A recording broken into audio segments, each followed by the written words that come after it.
श्रीमद् भागवत में कथा है, भगवान जब प्रकट हो रहे थे माता के गर्भ में थे तो उनकी गर्भ स्तुति हुई।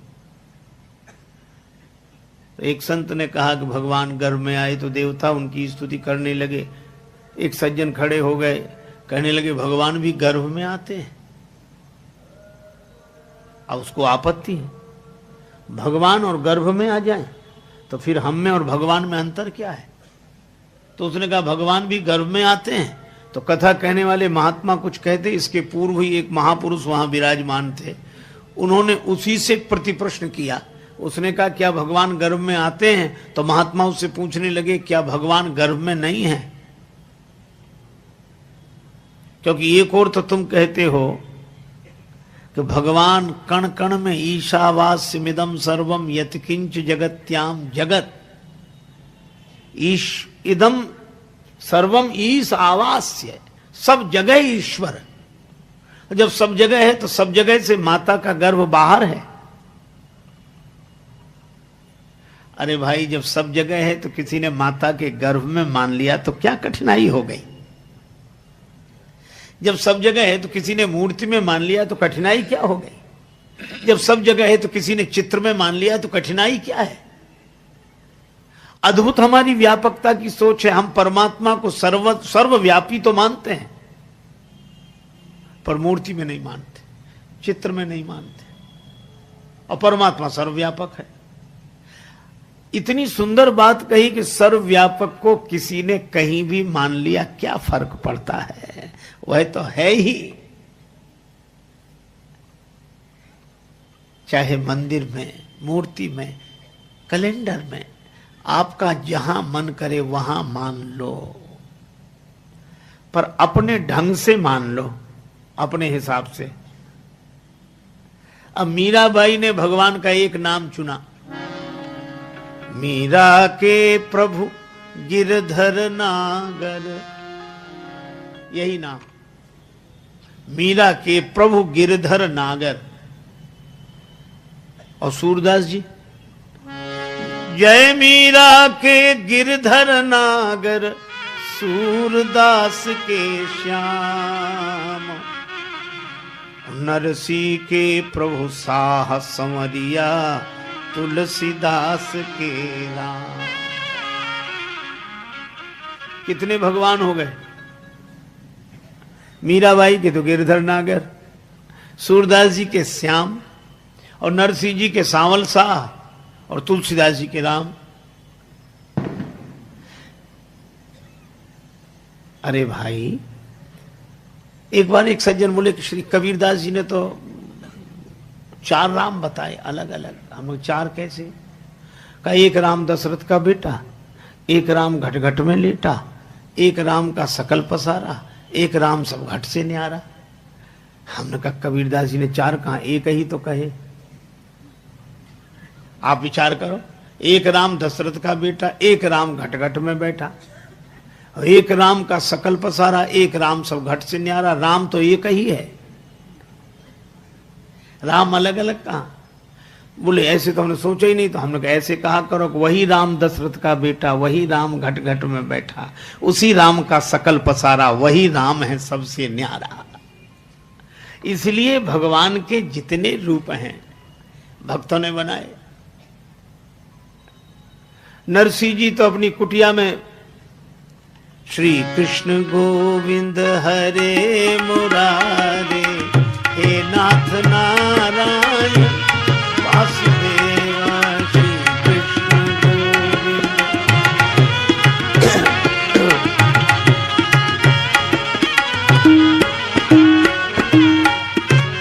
कीर्तन करें बस।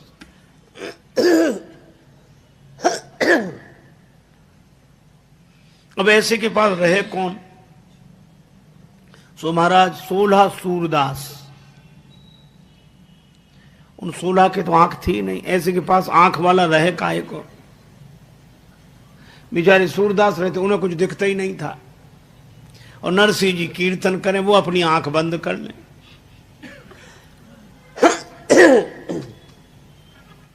भंडारे के लिए उधार सामग्री ले आवे, बस जब हो जाए तब दे दे। एक बार उस बस्ती में कुछ संत लोग आए। संतों ने पूछा कि भाई हमें द्वारिका जाना है, पैसा हमारे पास है, यहां किसी के पास हम पैसा जमा कर दें, द्वारिका में कारोबार हो तो हुंडी का कागज लिख कर दे दें तो हमें ये धन साथ नहीं ले जाना पड़ेगा। गांव के लोग बड़े जलते थे नरसिंह जी से। कहा कि महाराज सेठ तो एक ही है यहाँ, पर बहुत ऐसे रहता है दीनहीन भाव से, आप पीछे पड़ जाना, द्वारिका में बड़ा कारोबार है उसका, वो लिख सकता है हुंडी, और तो गांव में कोई है ही नहीं। संतों ने कहा चलो। नरसिंह जी श्री कृष्ण गोविंद हरे मुरारे हे नाथ नारायण वासुदेव, और संत आए। अरे जय हो सेठ जी, हमारा भी उद्धार करो। नरसिंह जी कांप गए, हम कब से उद्धार करने लगे हम तो कीर्तन करते हैं। सेठ बोले कि हम द्वारिका जा रहे हैं, हमारा पैसा जमा करो और हुंडी लिख कर दो। नरसिंह जी ने कहा कि महाराज मैं तो दीनहीन हूं, मैं तो खुद उधार ला ला के भंडारा करता हूं, ऐसे ही हम तो कीर्तन करने वाले हैं, गरीब आदमी हमारे पास हो। संत बोले गांव वालों ने पहले ही कहा था वो ऐसे ही बोलेगा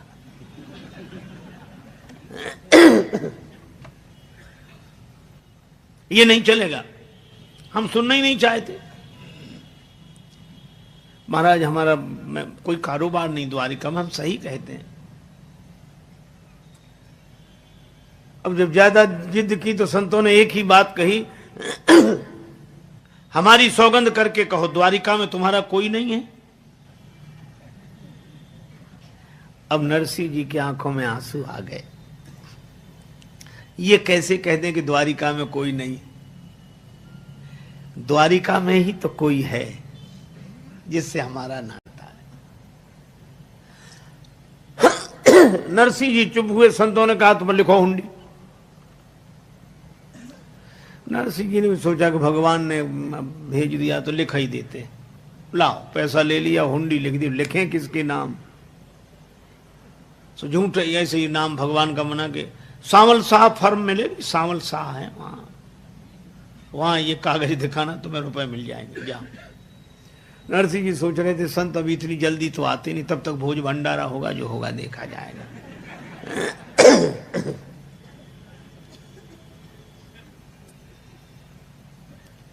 खूब भंडारा हुआ, कीर्तन हुआ। संत पहुंचे द्वारिका, वहां कोई मिले ही नहीं इस नाम का। शहर में ढूंढते ढूंढते परेशान हो गए। तब बड़े नाराज होकर समुद्र किनारे जाके बैठे। ठग लिया। दूसरे बोले वो तो पहले ही मना कर रहे थे कि हमारा कोई, तुम ही पीछे पड़ गए। अरे तो उसे बताना तो चाहिए। अरे वो बता तो रहा था, तुमने सुना कब उसकी बात?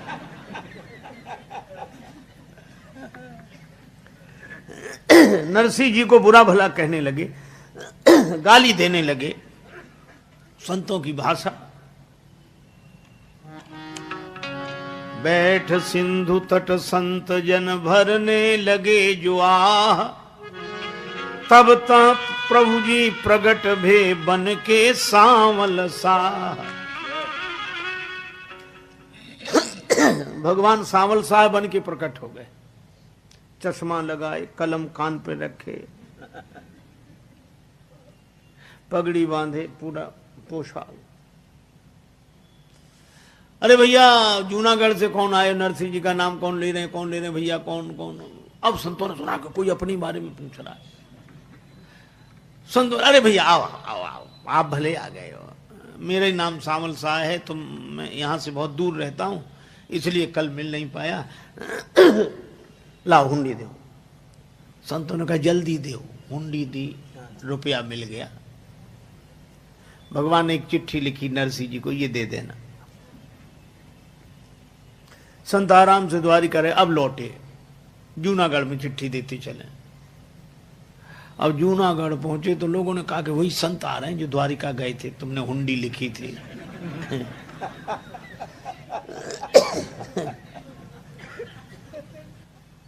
बेचारे नरसिंह जी कुटिया के भीतर घुस गए।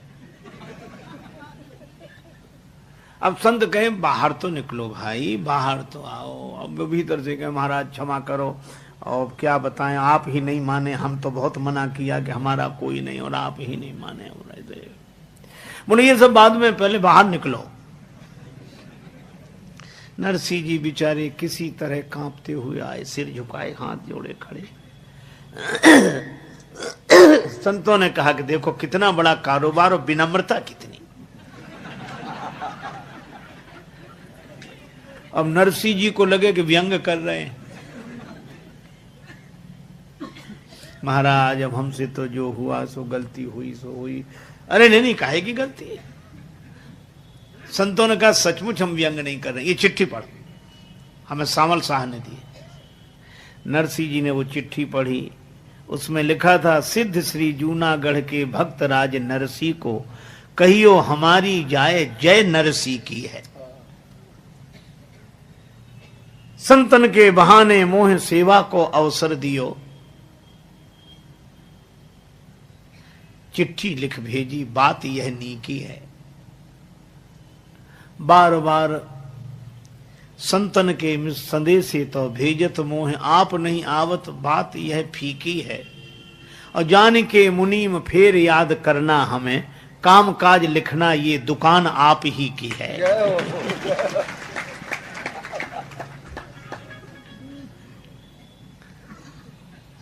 नरसिंह जी ने चिट्ठी माथे पर रखी, जय हो प्रभु। संत तो विदा हुए। शाम को नरसिंह जी, दर्शन दो घन श्याम नाथ मोरी, अखियां प्यासी दे। दर्शन दो घन श्याम नाथ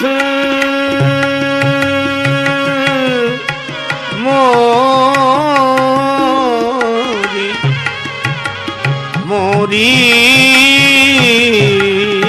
दर्शन दो घनश्याम।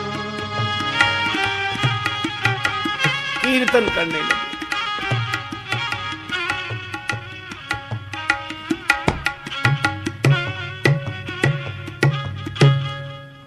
भगवान प्रकट हो गए। नरसिंह जी चरणों, प्रभु बड़ी कृपा, आपने हमारी बात रख ली, आपकी बड़ी कृपा। भगवान हंसकर बोले कृपा तो तुम्हारी है। नरसिंह जी बोले हमारी काहे कृपा? भगवान बोले हम जब से जन्म लेकर आए सबने हमें चोर कहा, सबने, माखन चोर, चीर चोर, चित चोर, लेकिन आपने बड़ी कृपा की। क्या? बोले चोर को साहे तो बना दिया। तो नरसिंह जी के भगवान का नाम सामल शाह, अलग नाम है। गिरधर नागर, कहीं नाम न मिले, मीरा के प्रभु गिरधर नागर। तो भक्त लोग अपनी भावना के अनुसार भगवान को अपना बनाते हैं। देखो आस्तिकता और भक्ति में यही अंतर है। जैसे किसी के पास आटा रखा हो, आटा खूब भंडार भरा हो आटे का, और आटे की रोटी बनती है, लेकिन पेट आटे से नहीं भरता, रोटी से भरता है। तो आटा अपने पास है, ये आस्तिकता है। परमात्मा है, हम मानते, परमात्मा है, मानते हैं। पर भक्ति है उस आटे की रोटी बना लेना। देखो भगवान का पता प्राप्ति नहीं है,